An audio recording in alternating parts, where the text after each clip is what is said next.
Hey, you're listening to the Gracecast. My name is Amelia Page, Communications Director here at Grace Fellowship Church. Today, we're continuing in our family series. Last month, we talked more about parenting, and this month, we're going to be talking more about marriage and how to have a healthy marriage in whatever season that you're in. And so for today's episode, I got to sit down with Pastor Zack, our associate pastor here at Grace, and his wife, Ashley, who happens to be my sister. I believe that this conversation is going to be a fun one. It's going to encourage you. It's going to challenge you. I hope you enjoy it.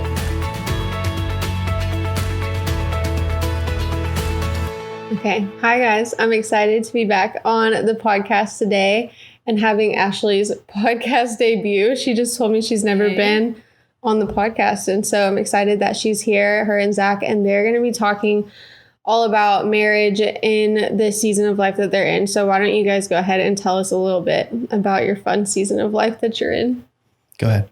Okay. So if you are not familiar with us, I'm sure you know Zach, but we have 4 little ones at home. Our oldest is 7, our boy. And then we have 3 girls, and they are 5, 4, and almost 2. So you have a whole preschool at your house. Basically, it's like preschool happening. We homeschool all of them. So we are home all day long with all 4 of them. And as you can imagine, they have a lot of energy. We have, over the last 7 years since we became parents, we've gone to urgent care. We've called poison control millions of times, it seems like. We've had stitches, like all the things that you can imagine. We're just thankful every day that we survive them. But Zach can share a little bit about our 4-year-old. I would say that she brings the most entertainment these days. Mm-hmm. And he can share a little bit about kind of her spirit right now. She doesn't know the Lord yet. No, so she definitely does not. She does not. We are praying for her. Our 4-year-old, we joke a lot that her future is in one of 2 places. She'll either be the president of the United States or she's going to run a gang in prison. She's on one of those trajectories, and there's really no in between.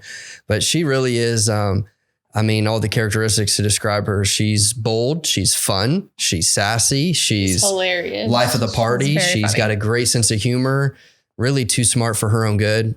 She's 4 going on 15 is what it feels like. But lately, what's been really funny with her is she's basically treated Ash like she's the babysitter. Yeah. She's the imposter in the house. And Isla is very much a daddy's girl.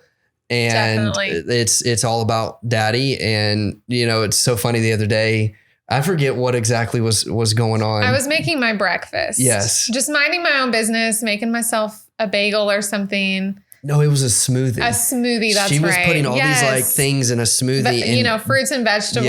Yeah. Spinach. And she's blending it up. And Isla was just kind of like, ew.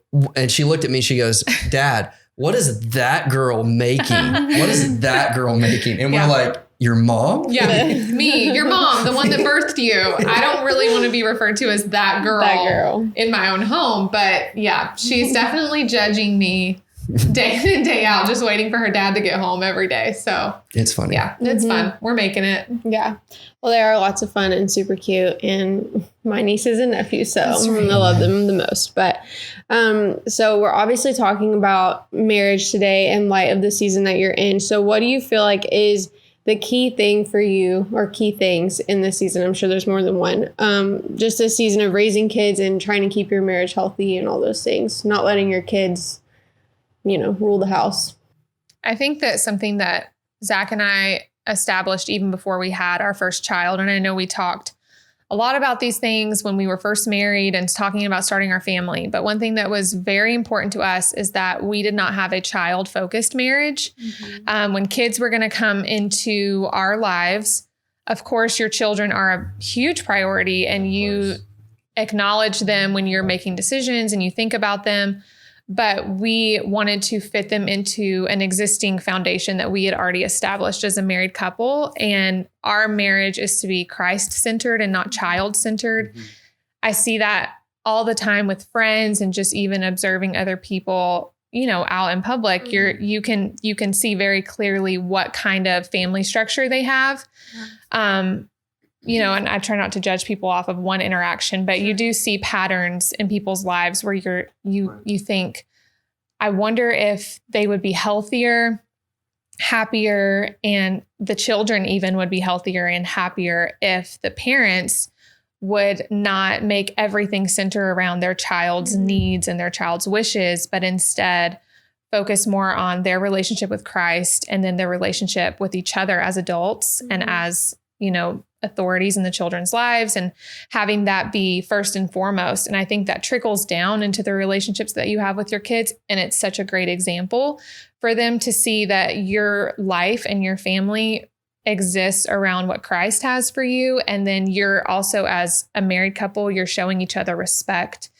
You even can disagree in front of your children healthily and respectfully and model to them how to disagree with each other, how to disagree with you. But when you make your marriage and your life and your schedule all about your kids, it really is more damaging for them. And it also, it will not lead to a healthy marriage, because one day those kids are going to leave, and what will you have left when they're gone? Yeah. So that's kind of my thoughts on that.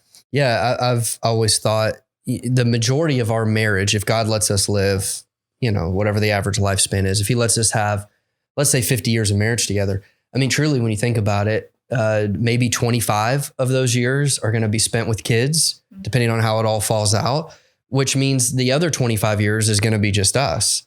And so I want a healthy marriage beyond the child raising season of our life. And so we've said it from day one. We think the greatest foundation and the greatest security we can give our kids is a healthy marriage. And it's not to give them all that they want and all that they hope and all that they dream, but really, truly, the greatest thing our kids can have is a healthy me and Ash. And for us, that's what we always went into parenting and with that mindset. And I think for a lot of families, that's a paradigm shift, because sometimes, even if it's unintentional, a lot of families say, okay, we'll pick the marriage back up in 15 years. Yeah.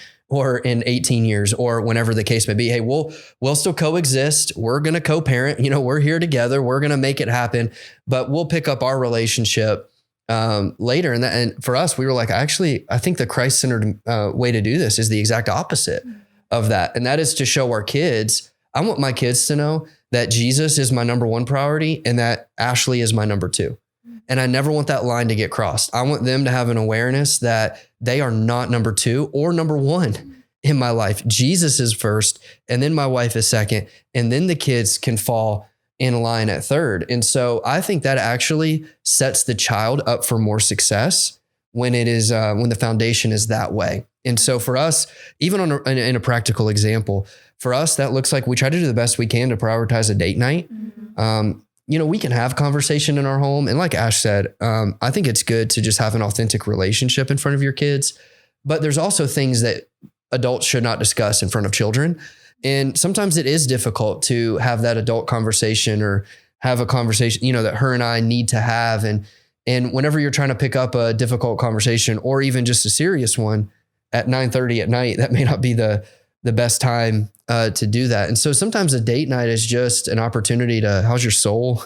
How are you doing? What are you dreaming about? Are the dreams we have for our marriage still moving forward? How can I serve you better? Just things like that.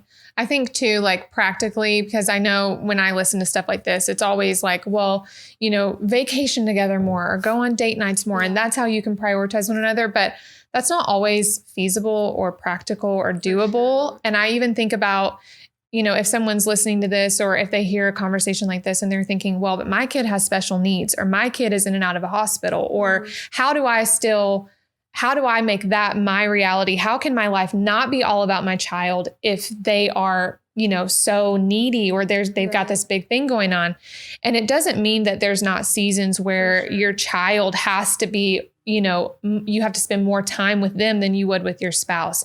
It just means that you're still considering the other person. And in moments like that, if you are in a season of crisis, or walking through something with your child where they need more from you than maybe an average situation, that you're still thinking about your spouse, still praying for them, that you come together in those moments and you walk through them together, and that no one is suffering silently and no one is walking through something like that alone.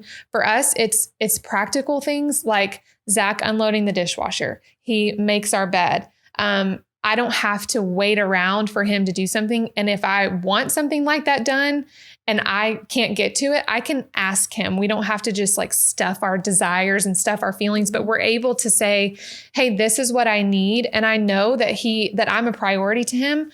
I know that he cares about me. So I feel the freedom to ask and say, if you would do this for me, that would really help me out. Or if you would do this for me, that would really be a blessing. Because there are days where we say it's not a child-centered marriage, and it's not, because in its entirety, it's not. Yeah. But we do have child-centered days or child-centered moments where the kids are screaming and the house feels like it's on fire, and like it's not the time. It might literally be on fire. It might be literally on fire. I can't say that that's never happened before. Maybe we could share that in a minute. But, we have moments where it's not a good time to like go out for a date because we've got this big kid thing happening.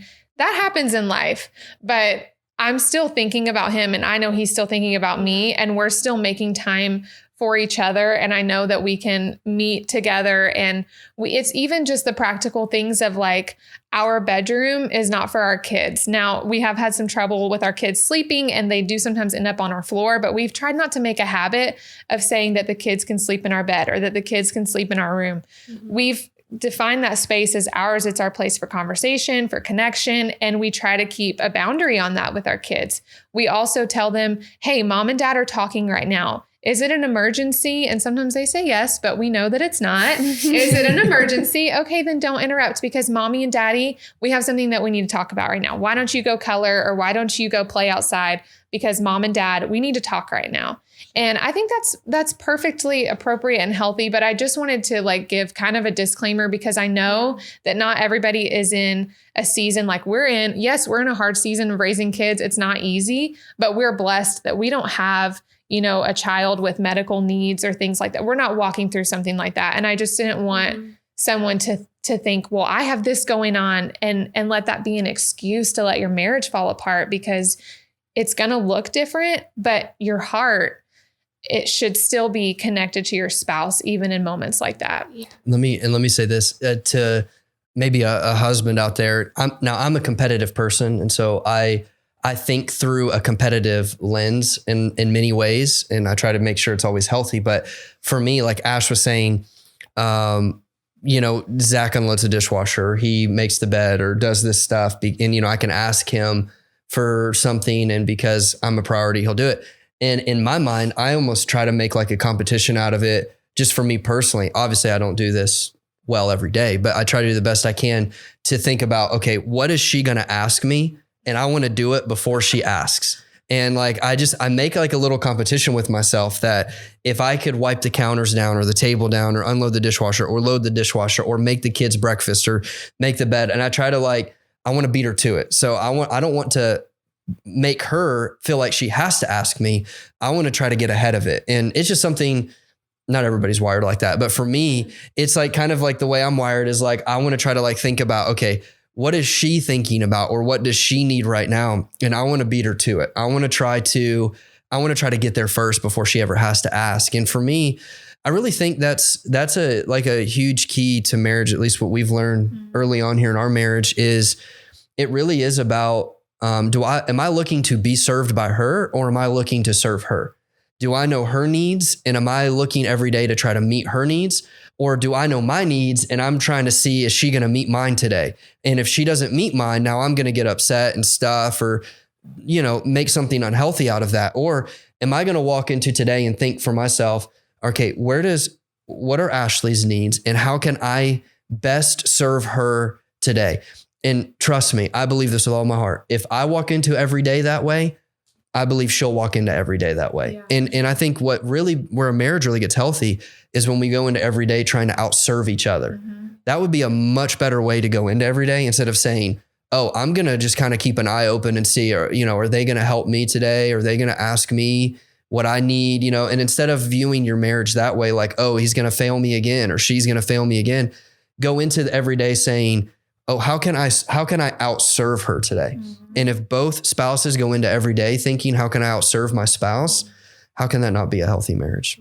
Yeah. We hear all the time, marriage is 50-50, but I want to challenge that. Like, I think I know that marriage should be 100 and 100. Mm-hmm. And even though there are seasons where, maybe your spouse is dealing with the loss of a parent or the loss of a job or the loss of a dream, or they're walking through something and you're like, but they're not giving me 100. I think that that's where you give grace and you say, well, I'm still going to show up anyway, and I'm going to give 100% because it's an ebb and flow of life and of seasons. And when I'm not able to give all of myself because I'm walking through something or I'm going through something, then he can step it up, and vice versa. We've had seasons like that where he was in and out of a hospital a few years ago when he had meningitis, and I was pregnant and still had to take care of the kids. And you can feel like, well, where's the appreciation for all that I'm doing? But he wasn't in a position to know all that I was doing or see that, because he was, dealing with this medical thing that we were walking through. I don't know if you guys have ever talked about that on the podcast or not, but it's kind of vague, but he's fine, obviously. But it was a good month or so of his brain swelling and him not knowing who we were and that kind of stuff. Y'all really need to share that sometime, but it's a good story. It's a good story. But we're thankful that it was, I don't remember all of it, so I don't know how much I can share. You don't remember Can I much share at all. one thing about that? Yeah, go ahead. This is one of the only things I remember. This was his first episode that he had. Yeah. And I had met you at the hospital, and I had come in the room, and Zach was out of his mind and it was weird. It was so weird. And Zach can be so ornery sometimes that for a moment I thought he was messing with me, but Ashley had walked out of the room and he looked over at me and was like, will you hold my hand? And I was like, I looked at it, I was like, and then I really thought he was messing with me. I think he really wanted you to hold his hand. And then you walked in, as I'm mentally is he messing with me? You walked back in and I went, Ashley, he wants you to hold his hand. I remember that. And you said, yeah, you need to go hold his hand. I'm like, okay. I have zero memory I'm of like, that no, at I don't all. want to hold your hand. No clue. My point in all of that was Zach wasn't able to be the husband that he had been or that he is walking through something like that. And it was short-lived, thankfully, and it was a season. But I was thinking about this last night as we were going to talk, and I was thinking about when women especially are in a season like that, maybe their husband is unsaved or they're walking through and they're thinking, I'm giving so much and I'm getting nothing back. And I was thinking about how God in the Old Testament is referred to as Elroy, the God who sees, and just remembering your husband may not see all that you're giving, or your wife may not see all that you're giving. If your husband listening to this thinking the same thing, they may not see it. They may not acknowledge it. Even in your mothering your children, that's such a thankless job. My kids hardly ever say, thank you, Mom, for all you do for us. And you can feel like I just give and give and give and give. And you can grow a bitter root or feel resentful. But just remembering that God sees you. He sees you and he will reward your faithfulness, and he will, in ways that would blow your mind, show up for you and encourage you and be close to you. If you're brokenhearted, it says he is close, he is near. And that's better than any thank you could ever get, knowing that God is with you and seeing you. But going back to that, marriage is 100% and 100%. Whenever you can give 100%, go into it. Whether you're getting that back or not, go into it. I'm going to outserve today. I'm going to give more than I get, and that's okay. And that's a joy. That's going to be my joy in giving and serving my family, because God sees me and he will sustain and he will provide and energize my soul to do it. And that I can get, all the joy out of that. Yeah. I want to go back to something we were talking about a minute ago, where you were talking about maybe you're in a hard season and having a super fancy Friday date night is not feasible every week or whatever. I know for you guys, you do have 4 kids. Not every week can you get a babysitter for your kids. And if someone's listening to this and maybe they're not even sure how their spouse would feel about this, but they want to start prioritizing that, but they can't afford a babysitter. Maybe they can't afford a date night. What is some practical things that they can start doing with their spouse? I know you guys for a while were doing at-home date nights, things like that. So what are some ideas that you have just on a practical level? Yeah, that's immediately what I was thinking of. Is we did for a good while there, every Sunday night. Once we got the kids to bed, we went down to the living room and we ordered We DoorDash. Now, if somebody can't do that, make a sandwich or whatever you have in your house. But and don't turn the TV on. Yes. That's the big thing. I the feel TV, right? if the TV was on, we were like listening. There was like music on the TV. Or there wasn't a show. We didn't watch a movie. It's an aesthetic. We didn't do that. We ordered food. We DoorDashed some food, and we sat in the living room and we got out a board game. Yeah. We like board games. We actually went on a stretch where we played Ticket to Ride. A lot. I don't know how many times, like we I don't know, we played it like 30 times in a week, like in 7 days, crazy. we played it over and over. But that was something we did, especially if you think about during COVID. I mean, we, during, when everything was shut down, that's how we kept a date night going. But yeah, we've done a lot of just at home date nights like that. We even were learning dances on YouTube, which neither of us are good at, but we would laugh so hard. It's like, it's not the point. Like, we're not trying to get good at it, but just doing something together, trying to learn a new skill together. It's not even a skill. You cannot call it a skill. Trying to learn a choreographed dance together was just your kids funny. The next day. So we can mortify our children, basically. So because they're, going to judge us for that for sure.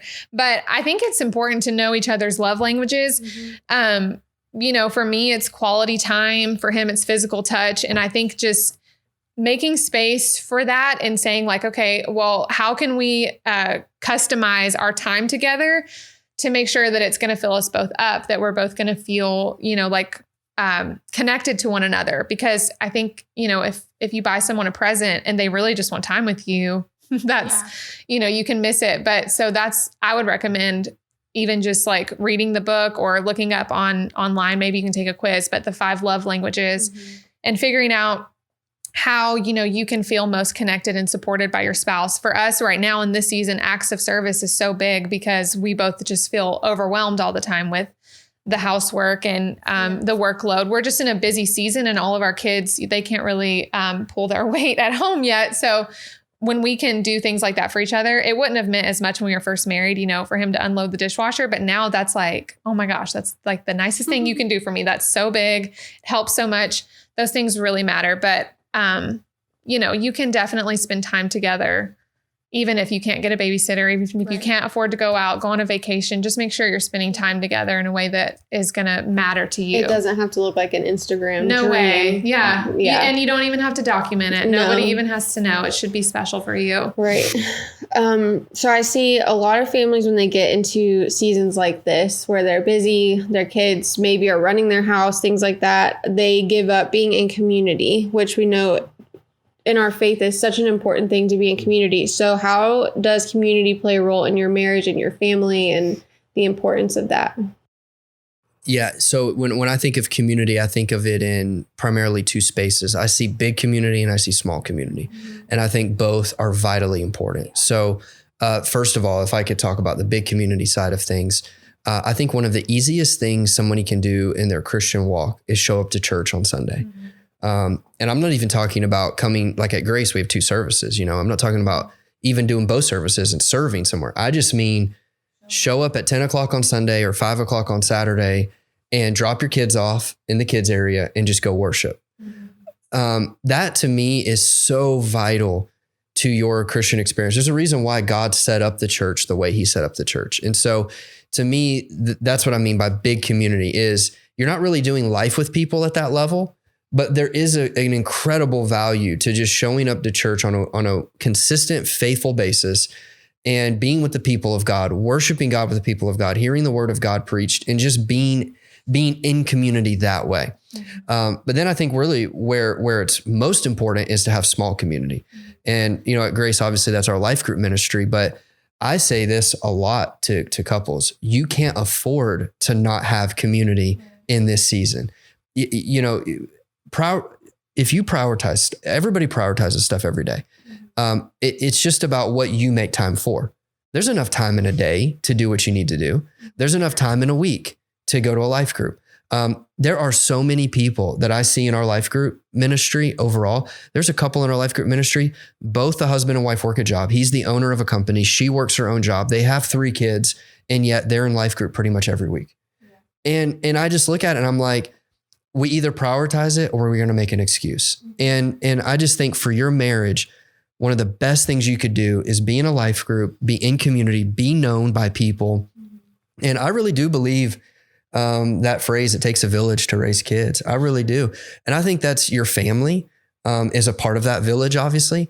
But I mean, we have a life group, and the 4 couples that are in our group outside of us, I love just doing life with them and raising kids together. And I love that we come to church and our kids have friends. And then on Wednesday nights, their friends are coming over and they just have so much fun. And, but just to do life with people and for people to be praying for you and asking how they can help you. I mean, me and Ash this past year when we got COVID, and we were stuck in our house. I mean, our life group started bringing meals over to our front door and were really like helping us. Dropped off like coloring sheets for the kids and just like really showed up. Yeah. So I just think, and there's so much more. I mean, we could do a whole podcast on this, but just in an overview of it, when I think of community, it is so vitally important to be involved in big community and small.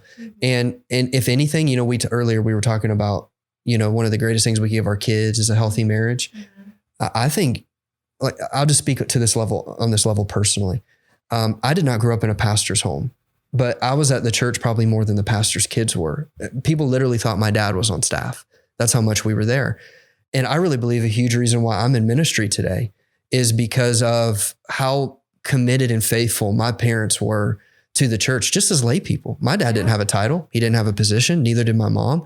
I mean, they served they were the heads of the kids department on Wednesday nights and the different programs, but they didn't have an official title on staff. He wasn't on the elder board. He wasn't any of that. But we attended I hardly ever, unless we were on vacation, every Sunday morning. I was there, grew up in the youth group, in the kids ministries. Like I still remember to this day, Mr. Hall, 3rd, 4th, and 5th grade, my Sunday school teacher, Mr. Hall, he was like a grandpa to me, poured his life into me. I knew every Sunday I was going to walk into church and Mr. Hall was going to give me a hug. I just had people like that in my life as a kid that helped my parents raise me. And, and just the fact that my life, I don't know a time in my life where church was not a priority. And so we went to church every Sunday. Our church had Sunday nights, and then Wednesday nights we had youth group and all that stuff. And for me, that puts such a foundation in the life of a child. You can tell your children church is important and God's important, but doing that shows them that it's important. And you're putting a foundation in your children that, I don't know, it's priceless. So anyway, I just see it in two forms: big community, small community. And I think both are vitally important for your marriage and your raising kids. For sure. Mm-hmm. Well, I think we're almost out of time, but I'm really glad that we got to talk about this. I believe this conversation is going to be really helpful to people. You guys are doing a great job raising your little rugrats. Thank you. Okay, thanks, guys. Thanks for tuning in to today's episode. I hope that you enjoyed it. We'll be back in just a few weeks continuing conversations on the topic of marriage. So make sure that you're subscribed so that you don't miss it. And let us know if you're enjoying the podcast by leaving a review wherever you listen, sending it to a friend, sharing it on your socials. And of course, in the meantime, we would love to connect with you on social media, and we would love to have you join us for church in person and online. You can get all the info at our website, gracelives.com. Bye.